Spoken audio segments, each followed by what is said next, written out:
మెదక్ జిల్లా వెల్దుర్తి మండల కేంద్రంలో ఆదివారం స్వామి వివేకానంద జయంతి వేడుకలు ఘనంగా నిర్వహించారు. స్వామి వివేకానంద 162వ జయంతి సందర్భంగా భారతీయ జనతా పార్టీ మండల అధ్యక్షులు పడిగే దాసు ఆధ్వర్యంలో నాయకులు ఆయన స్థిరపడానికి పూలమాలలు వేసి ఘనంగా నివాళులు అర్పించారు.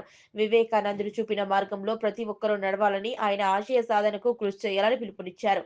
ఈ కార్యక్రమంలో వెల్దుర్తి మండల అధ్యక్షులు పడిగే దాస్, జిల్లా ఉపాధ్యక్షులు అంగడిపేట శ్రీనివాస్, మాజీ అధ్యక్షులు కోదండం శేఖర్ గౌడ్, మండల నాయకులు బాలకిషన్, టైలర్ పూజయ్య, బూత్ అధ్యక్షులు సుభాషి నరసింహులు, మహేష్ గౌడ్, హరిబాబు, విక్రమ్, నాగరాజు పాల్గొన్నారు.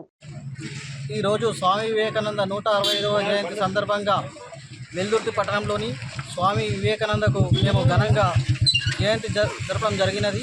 స్వామి వివేకానంద దేశం కోసం, మన ధర్మం కోసం, హిందూ ధర్మం కోసం ఎంతో కష్టపడడం జరిగింది.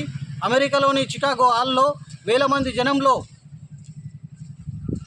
సోదరులారంటూ ప్రసంగిస్తూ ఎంతో మందిని ఆకర్షితులై దేశం కోసం ఎంతో మంది స్వామి వివేకానంద ఆదర్శంగా తీసుకున్నారు. చికాగో హాల్లట వేల మంది జనమంట ఆగకుండా చప్పట్లు మారుమోగడం జరిగినది. స్వామి వివేకానందలాగా ప్రతి యువత ముందుకు రావాలి. స్వామి వివేకానందను ఆదర్శంగా తీసుకొని దేశం ఏమిచ్చిందనే కాకుండా దేశమాత కోసం, మన ధర్మం, మన భారతీయ సంస్కృతి కోసం, మన భారతీయ జీవన విధానం కోసం ఎంతో కష్టపడ్డ స్వామి వివేకానందలాగా యువకులు తయారు కావాలని కోరుతున్నాం. భారత్ మాతాకి జై.